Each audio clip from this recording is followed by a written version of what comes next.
Welcome back to the Ag Designs Workshop. Bosch have very kindly been sending out in the maker community some of their new Bosch cordless range of products, and I was thankfully selected to review this Bosch GTS cordless 18-volt table saw. So I've been having a bit of a play on and off of camera, and let's show you what we've been up to. Let's get started.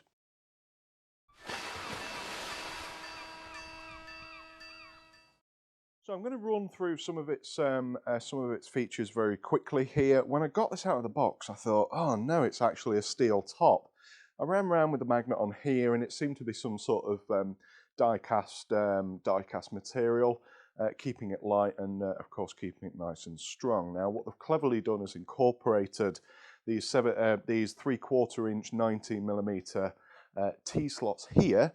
So for a lot of standard accessories such as the upgraded mitre gauges, making a sled for it would be nice and easy. It has, of course, got this fence extension here that goes up to around 645mm, giving you a better range of cutting capabilities that you'd see on a larger panel saw. One thing I did notice that the blade that it come with is kind of a typical, lower grade blade to get you kind of started. And Bosch did supply a much better blade that's probably a little bit more suitable for cross-cutting. It's got a higher number of teeth. And again, this saw hasn't got its battery. It's what our class is, not being live right now. That's why I'm touching the blade. So it came with one of these. That's fine for ripping, but it's nice to have this upgrade for doing some cross-cut, which I've been doing on these exotic hardwood chopping boards that we have here. Now, taking a look at the top of the saw here, you've got this insert plate, which you can open kind of nice, easy and quickly with probably a car key, because you're probably going to lose that if you're anything like me. And this insert plate is, it's okay. I think they've done it just to make nice and easy to get it in and out. There's also 4 points of grub screw contact at the top here, so then you can adjust this for making it sure it's in line and flat with the top. Or what I like to do is have it ever so slightly undersized just here. Now, the problem I've had with these site saws in the past is that sometimes, because they are maybe slightly lower power, or to use smaller size blade. This is a 216mm blade, but I think most importantly the actual bore size of this is 30mm, which does allow you to use more kind of common sized industrial level blades. For example, if you wanted to do some grooving blades, this is a standard, as I say, industrial level blade that you can get here, and this 30mm bore will be able to fit. Now, there is a typical stub arbor, so the arbor that these blades will actually go onto is just the typical stubby ones, so you're not going to be able to run those great big dado stacks that you seem to see in American videos. But it is nice that it's got a 30mm bore, and this insert plate, although it's got a hook and tab system on the back, you could still make an insert and have a zero insert plate if you wanted to, by just making a template of this, copying it, and then maybe hot gluing or something like that into place. Blade change is nice and easy. You've got an up kind of hook ratchet lever on the side here, and then it's just a left-handed thread that you then remove the nut, change them over, tighten them back up again, and it's pretty straightforward. There's plenty of adjustment at the back for the riving knife, and that makes kind of quick and easy access for adjustment onto here.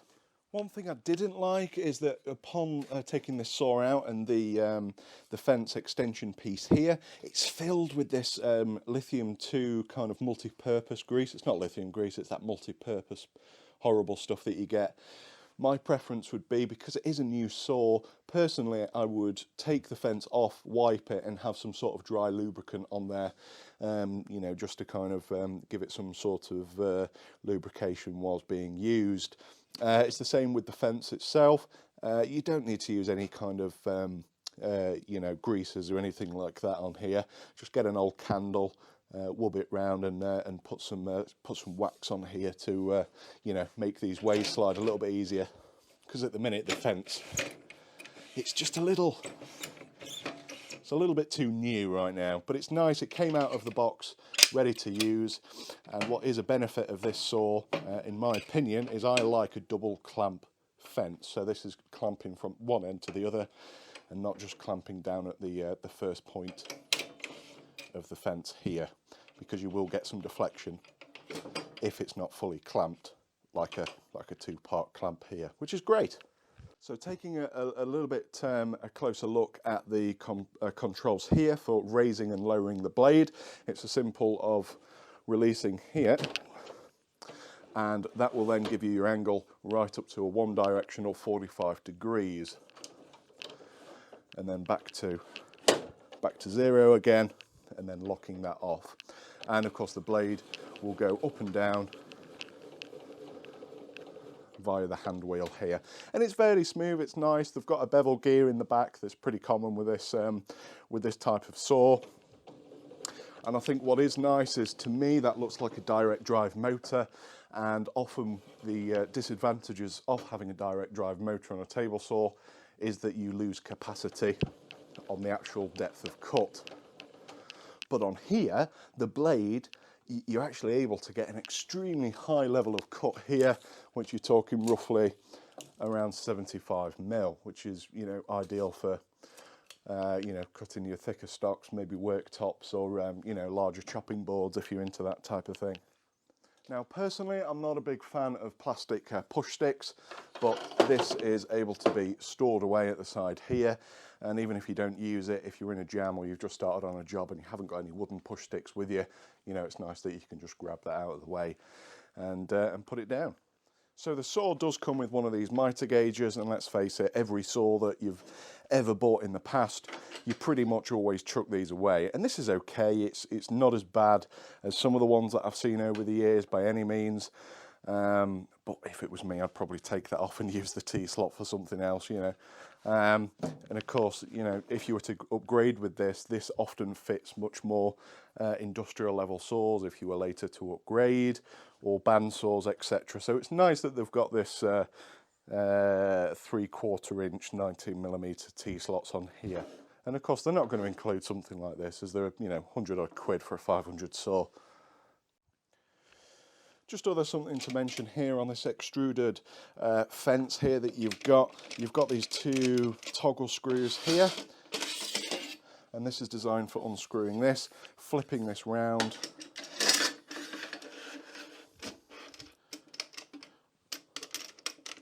and then having a thin profile. So if you were doing I don't know, making dolls' houses or doing thin veneers on that type of work, it's much nicer that you've been able to get this this lower profile track here. Again, it's a nice little thing to have, but of course your table saw measurements will have to be done a little bit more manually unless you fart about and change this. So that's good. I like that. So everything does lock down nice and easily out of the way. On the back of the saw is a dust port that's around a 45mm. It also looks like it's for those quick release ratchet style ones that you can get, but I've just got a bog standard dust extractor here. It's nothing particularly fancy, and it does a pretty good job. Now for picking it up, as I mentioned earlier, you've got a handle hole here and a handle this side, and it's nice and light to be able to use and move, and to be able to, you know, put it back in your van or chuck it on a shelf, or even, to be honest, if I was in my last workshop that I had, I'd probably put this on a wall, you know, wall mount it somehow with a few ladder hooks or something like that.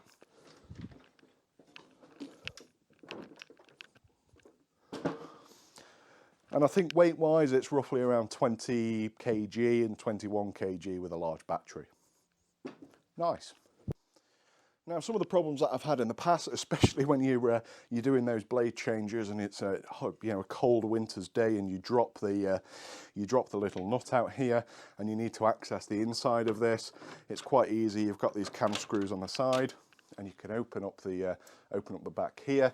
You can see where your push stick goes. It's clear of everything needed, but this is nice for maintenance.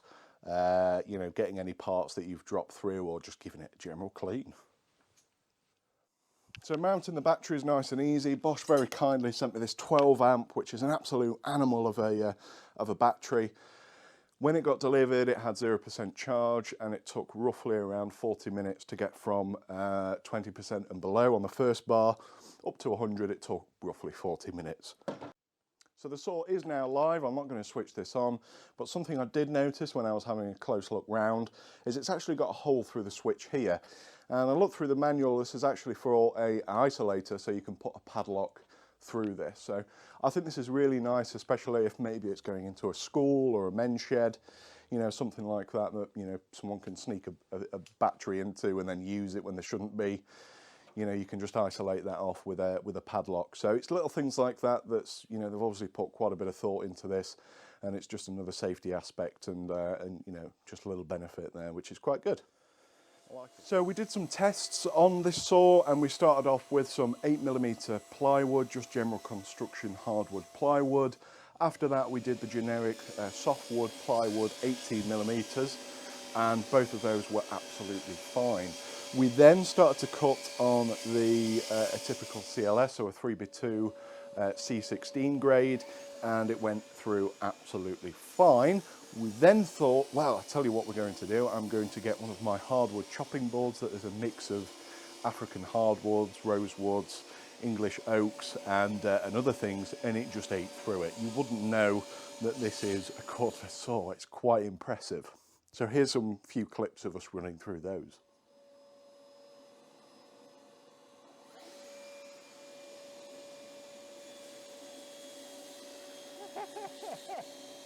What?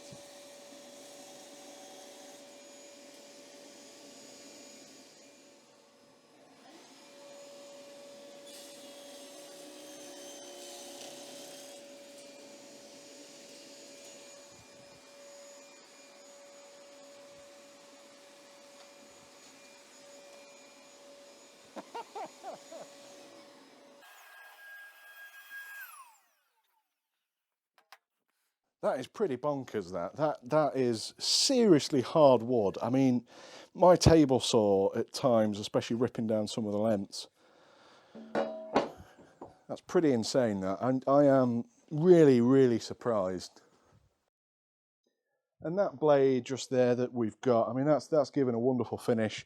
That's a quality blade right there. You know, there's no kind of burning or scorching, or I've not quite gone through that section there. It was slightly undercut.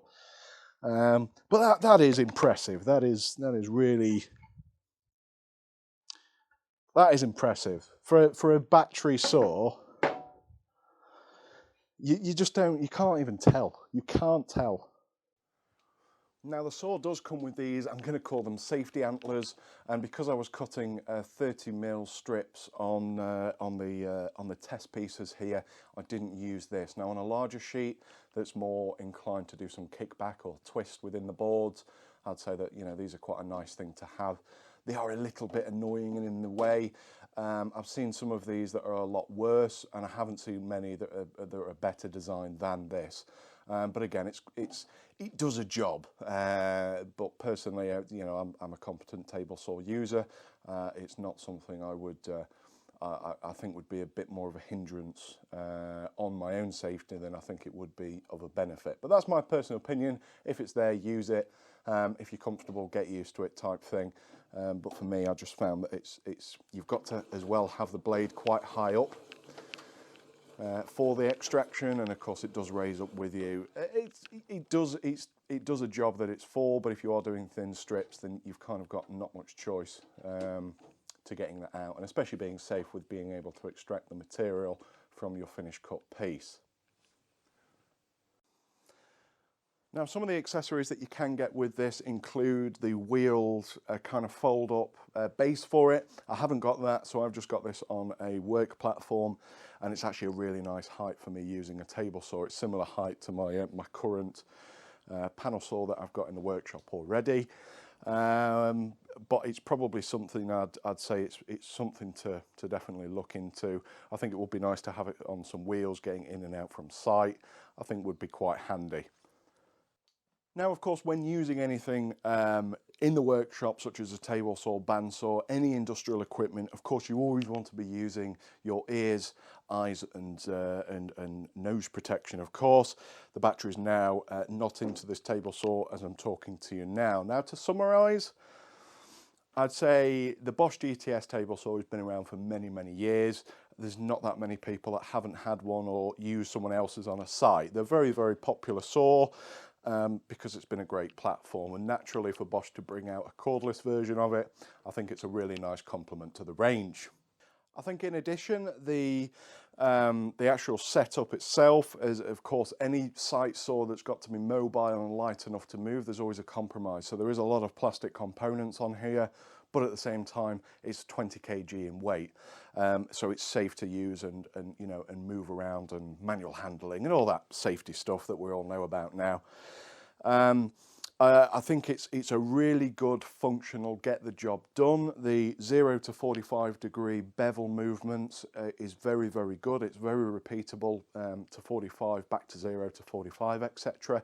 So if you are doing lots of those types of cut, is great. I'd say like any saw that you buy out there, the mitre gauge that it comes with is pretty pants. I don't know why they do it. I don't know if it's some sort of requirement, but I'd say if you are doing lots of mitred cuts, then I would say probably upgrade your mitre gauge fence or build a cross-cutting sled. The blade it comes with is fine for ripping and general kind of builders materials, but you are going to want to upgrade in maybe a cross-cut blade if you are doing more cross-cuts, or something with a few more blades on there.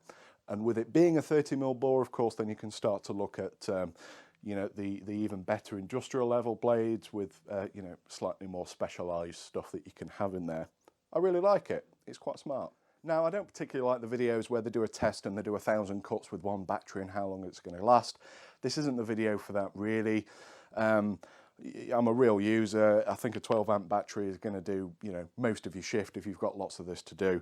I'm not going to test batteries and get into that level of, in my opinion, unnecessary detail, as there's more channels out there that do that to a better detail than I'm going to do today.